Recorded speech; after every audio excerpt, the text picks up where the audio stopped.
We on? We're recording? Hi, widescreen for once. I'm recording this on my phone, which is the first YouTube video that I've made on my phone. And this is my new studio. It's the kitchen. The monitor is over here, the phone screen, basically, but the lens is right there, so I need to make sure that I'm looking there and not over there. Yeah, don't have my new editing software yet, so I'm doing this completely raw. I would like to talk to you about the movies that I'm anticipating in 2020. By the way, my name is Scott. This is my channel, CineRam. If you've come over here from Jim Gisriel's channel, if you've come over here from his live streams, because he's mentioned me so many times, thank you so much for giving me a shot. I appreciate it. Jim, thank you very much for mentioning so many times. I appreciate it very much. Jim did, like maybe 3 weeks ago, most anticipated films of the new year of 2020. And since one of my selections is going to be coming out this weekend, I better get this video made and uploaded so people have a chance to see it before I actually find out how good or bad these movies are. So let's get started. First of all, we'll start with the franchises. Wonder Woman 1984 is coming out in June, once again directed by Patty Jenkins. You've got Gal Gadot, or Gadot, back as Diana. And of course, Kristen Wiig is in it too. We'll see how that goes out. I really like the trailer a lot. No Time to Die, new James Bond movie, is coming out in April. It's directed by Cary Fukunaga, who directed the episodes from the first season of True Detective and, of course, the Netflix web series Maniac with Emma Stone and Jonah Hill, which I still have not seen. It's been out for like 2 years at least, and I still haven't seen it yet. I really need to do that. The people returning, of course, include Daniel Craig as Bond, Léa Seydoux from Spectre, Ralph Fiennes plays M once again, and Rami Malek from Mr. Robot and Bohemian Rhapsody is, of course, the bad guy. We'll find out more about him, I guess, when the movie comes out and they tell us who he really is. And then there's, in February, we've got Birds of Prey. That's just like 2 weeks from now, I think, maybe one. It's directed by someone named Kathy Yan, who made a film called Dead Pics. Haven't heard of either of them. But Margot Robbie is back playing Harley Quinn. Ewan McGregor is the villain. Mary Elizabeth Winstead and Rosie Perez are also in this movie. I'm pretty excited about it. They had a new trailer come out about a month ago, set to Bjork. Very similar in tone to the initial trailer for Suicide Squad with Bohemian Rhapsody. So that makes me more jazzed for it, but who knows if the movie would actually be good. I'm counting on it being better than Suicide Squad, at least. A Quiet Place 2, that's going to be coming out maybe in May, I think, or maybe April, I'm not sure. John Krasinski, who directed the first one, is directing the new one as well. Emily Blunt's playing the mother, caring for some kids. 3 kids, basically, in a world where you have to be super, super quiet or the aliens will come and eat you. Cillian Murphy and Djimon Hounsou are also in this movie. That's exciting. I like the Quiet Place one quite a bit. And apparently there's going to be a Legally Blonde 3. If you've been watching my channel for a while, you know I have this weird interest in Reese. I see everything that she's in, unless I can't because it's on Apple Plus or Hulu, which I don't have. But I subscribed to HBO just because she had a new series on HBO a few years ago. I was also a fan of Game of Thrones, of course, as well. But I really had to subscribe to HBO so that I could see her series, Big Little Lies, like right away. And it's one of the best things she's done. Is she going to be returning? Maybe. I don't know. I don't even know who the director is. IMDb has one name. Wikipedia has another name. I really don't know anything about it other than the fact that maybe it'll be coming out this year and maybe Reese will be playing Elle Woods again. And if she does, I'll be seeing it, of course, because of course I have to. Okay, so moving on from the franchises, we've got an adaptation of West Side Story, the musical, directed by, of all people, Steven Spielberg. First musical, I take it. Ansel Elgort is the male lead. Ansel Elgort, you know, from The Fault in Our Stars and a couple of those Divergent movies. Rachel Ziegler, who I don't know at all, is playing the female lead. It's like Romeo and Juliet, but with street gangs. And it's a musical, of course, as well. Now here's the movie that's going to be coming out this weekend, The Rhythm Section. The director on this is Reed Morano, who did a film with Peter Dinklage called I Think We're Alone Now, which I like very much, and directed episodes of The Handmaid's Tale, which I also like very much. Blake Lively is the main character. Jude Law is in it. The fella from This Is Us. Darn it, I can't remember his name. Sorry. Anyway, it's about a woman who's getting revenge because her family was killed with a plane bomb. I like the director, and I really like the trailer. The funny thing is, every once in a while, when I go to theaters repeatedly over the course of a couple of months, sometimes there will be a trailer that I see in front of every single movie except for the kids' movies, and that was the rhythm section, which is great because I like that trailer a lot. I like the cover of In the Pines that they play during it. So this is a movie that I'm excited for, and that's about to come out. It'll be out in like just a couple of days. Promising Young Woman is a movie that I didn't know anything about until the trailer got released. It's coming out in April. The director is Emerald Fennell, who is the head writer for the series Killing Eve, or at least she was during the second season. I don't know a lot about Killing Eve, I'm afraid. Carey Mulligan's the main character. She is basically pretending to be drunk in bars so that guys will try and take her home and take advantage of her, and then she can call them out on that, and maybe do some more stuff that I don't know about. Alison Brie, Connie Britton, Bo Burnham, Adam Brody, and Christopher Mintz-Plasse are all in this movie, so that looks cool. I'm thinking of Ending Things. This is a movie that I didn't know anything about until Jim mentioned it in his live stream. I'm thinking of Ending Things is going to be on Netflix, and it's written and directed by Charlie Kaufman, who did a lot of great screenplays and also directed Synecdoche, New York, and that stop-motion movie that I can't remember the name of. Jesse Plemons and Jessie Buckley are the main characters. Toni Collette, David Thewlis are in it as well, and also Abby Quinn, who I've only ever seen in the Michelle Williams movie After the Wedding. Michelle Williams and Julianne Moore. This is a film that came out last year, and she plays somebody's daughter, I'd expect. Okay, so those are the honorable mentions. Now for my top 10. Now my number 10 is a movie that I don't expect to be good, especially, at least as far as the script goes, but I do expect it to be absolutely spectacular, and that is Top Gun Maverick. So I'm like, okay, they're making a new Top Gun movie. Okay, fine. After all this time, sure, okay, whatever. I'm not a huge Top Gun fan of the original, the 80s Top Gun. It's kind of a meathead action movie. I'm not that interested in it, never have been. I saw it, but, whatever. Right. Tony Scott has made much better movies in the years since then.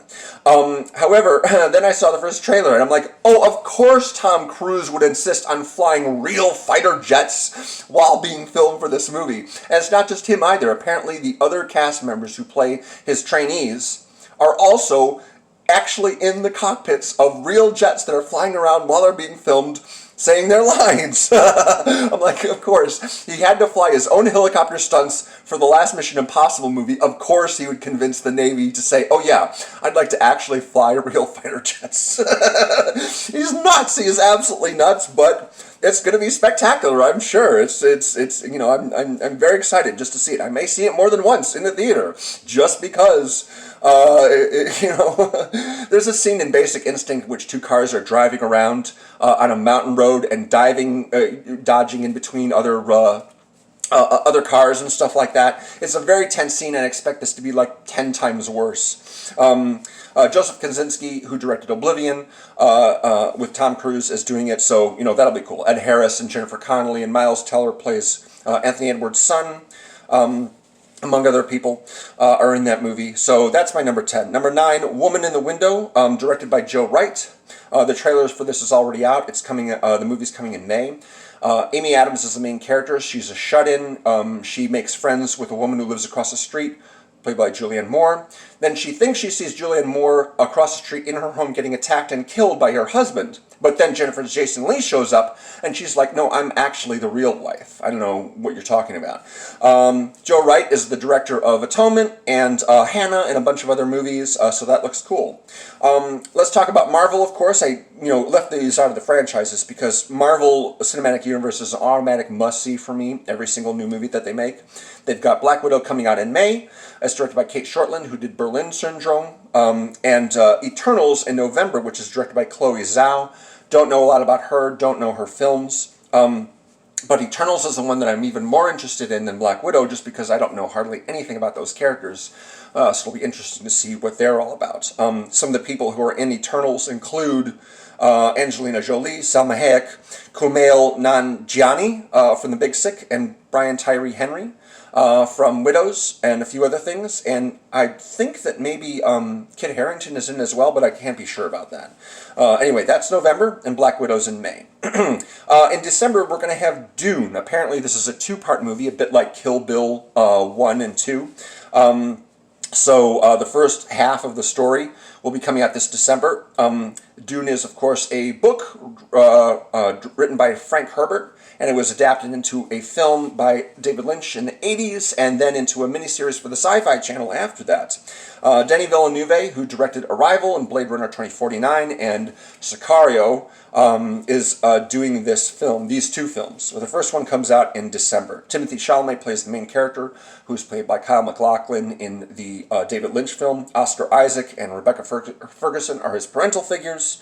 Robert Pattinson, I skipped a line there. Stellan Skarsgård. Stellan Skarsgård is in the movie as well. He plays the Baron von Harkonnen, who is a very disgusting, evil bad guy. In July, we're going to have the new Christopher Nolan movie, Tenet, which involves some goofy time stuff. Don't know a lot about that. Michael Caine, of course, is in this movie because he's in every Christopher Nolan movie. The main character is John David Washington, who played the main character in Black Klansman.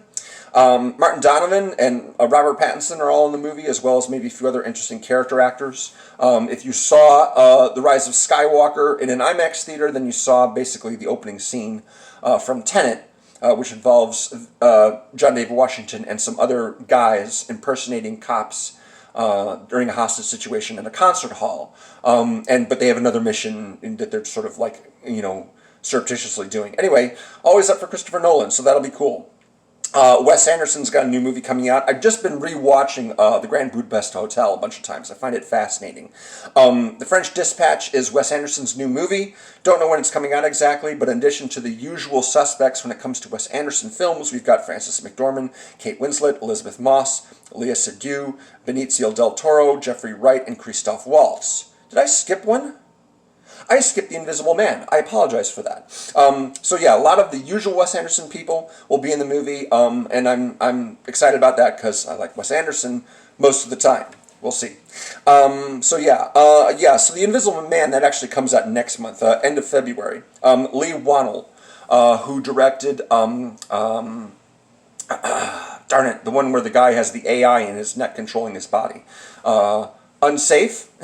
No, it's not called Unsafe. It's called something else. Uncharted? No, it's not called that either. I can't remember. Anyway, Elizabeth Moss is the main character in that. She's being terrorized by her ex, who apparently has learned how to turn himself invisible. No, I have no idea. I can't remember the name of the movie that guy made. The guy had the chip in his neck, and he's able to, control his paralyzed body that way. Okay, so that was a 4 and 3. So now number 2, Edgar Wright's got a new movie coming out in September. That is Last Night in Soho. Thomasin McKenzie from Leave No Trace and Jojo Rabbit. She's in the movie along with Anya Taylor-Joy, Matt Smith, and Terrence Stamp. Don't really know a lot about this movie, but Edgar Wright is always, a good bet. And finally, number 1, after 6 years, David Fincher is finally making a new feature film. He's been working in television mostly, a few music videos here and there, I'd expect. But his last feature film was Gone Girl, and his new film for Netflix will be Mank, which is about the writer of Citizen Kane, Herman Mankiewicz. Gary Oldman played as Herman Mankiewicz. Also, Amanda Seyfried, Lily Collins, Charles Dance are in the movie, and a guy named Tom Burke, who's going to be playing Orson Welles. Orson Welles, of course, directed Citizen Kane. There was actually a made-for-HBO movie called RKO 281, which was kind of about the same thing. The struggle to get Citizen Kane made, and how Herman Mankiewicz basically bitched out Orson Welles for lack of credit, apparently. I can't remember exactly. Anyway, John Malkovich played Mankiewicz in that movie, and Liev Schreiber played Orson Welles. But I'm so glad David Fincher's making another feature film. It's going to be on Netflix, but hopefully they'll give it a 2-week theatrical release so I get to see it in a theater, kind of like with The Irishman or Marriage Story. Speaking of Marriage Story, I haven't yet done a video on my favorite movies of the decade, but that's one of them. A little sneak preview for you there. That'll be my next video. Thank you very much for watching. If you'd like to check out Dim Gisriel, if you haven't already, Link to that is below. And maybe I'll include a few of the trailers for these movies that they've already been put up on YouTube. You'll see those links there as well as the link to my Facebook page, which is the best place to find any new videos of mine. Thank you for watching.